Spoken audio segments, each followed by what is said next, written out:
Canadians are simply a profound and ambitious community interest, charitable enterprise, and rendering the highest service to the city, state, and nation. These ideals eventually appealed to many men in the Queen City of Williams. The membership soon grew to nearly 300. Also in 1919, Chicago insuranceman Melvin Jones and his associates had similar ideas for servicing their fellow communities, but a capture named the Lions Club. The Lions organization had chartered 250 local clubs in the 2 years before Yakwa members heard about it. And the Buffalonians were impressed by this growth and applied for a charter. In 1920, Lions had gone international just 3 years after our founding, establishing the first club in Canada. Mexico followed in 1927. October 21st, Yakwa became the Lions Club of Buffalo Incorporated, only second Lions Club in New York State. With 130 charter members, Harry A. Newman, first Vice President of Lions International, presented the charter to our first president, Harry P. Vayner. In a ceremony in the old Iroquois Hotel, Lions founder and Secretary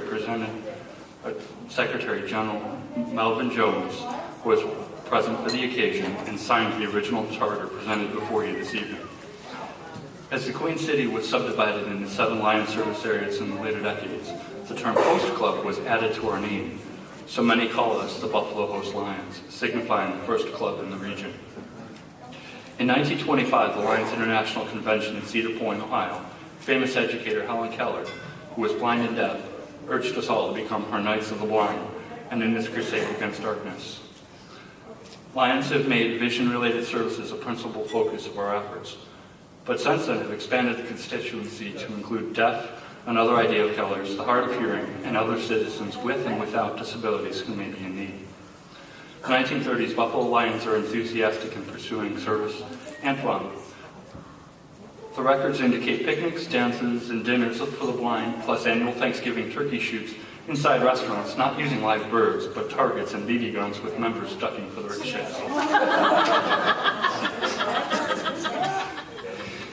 1945, Buffalo Host Lion Joseph Albright, a tax lawyer, heard about corneal transplants.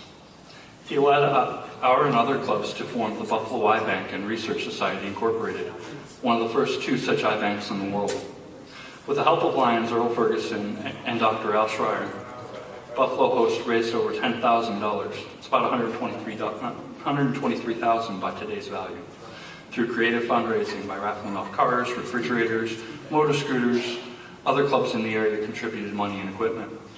Today there are over 100 member eye banks in the Eye Bank Association of America, with over half of them sponsored by Lions clubs, and there are over 50 eye banks in the International Eye Foundation outside the U.S., and Lions sponsor a large majority of these. Today, thousands of people have had their sight restored through corneal transplants with tissue provided through Lions eye banks, and considerable research has been conducted into the causes and prevention and cure of eye diseases.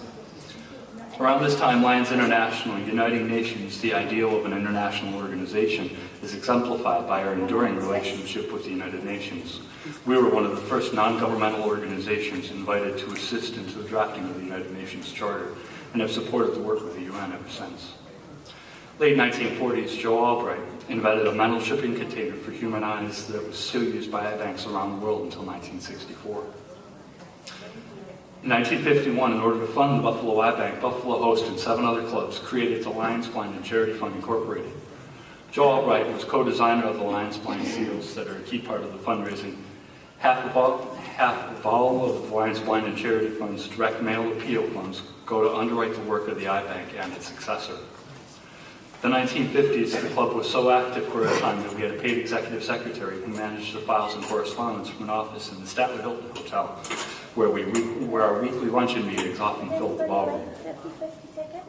In 1957, our last Lions Club charter member, Ernest Landis, owner of Landis Printing, goes to his final reward.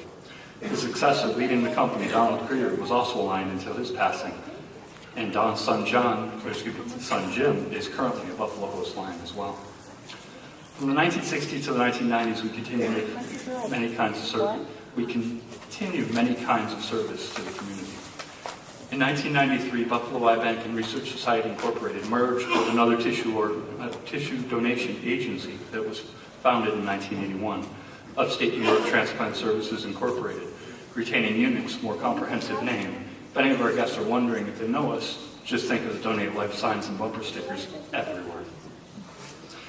In 1994, after years of offering invitations for women to become Lions, as compared to joining the Lioness auxiliaries that some clubs have, Buffalo Host gains its first female Lion, Kathy Dyson.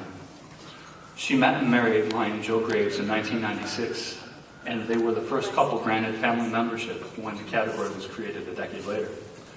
In 2004, as part of Lion Club's international effort to encourage smaller than club-sized branches that cater to a particular interest group, our first such subunit was created when 23 Spanish-speaking Western New Yorkers were enrolled as the Latino branch. While its membership is varied, they eventually spun off into a freestanding club. In 2006, the first female Lion to become president, Catherine Kalikia, is installed. Today, there's been a big change for the professionals and captain of industry who began the Buffalo Host Lions Club 90 years ago. Many of our current membership are not-for-profit agency employees, retirees, and people with various disabilities. We continue to serve local restaurants in the community at large through a number of avenues. As part of the larger Lions Clubs internationally in 206 different countries, 46,132 Lions Clubs with 1.35 million members, we all strive diligently and faithfully to uphold the ideals of Lionism. We in many ways strive to alleviate the needs in our community. We are proud to be one of the Lions Clubs in this international association and among the first in this Yahweh service.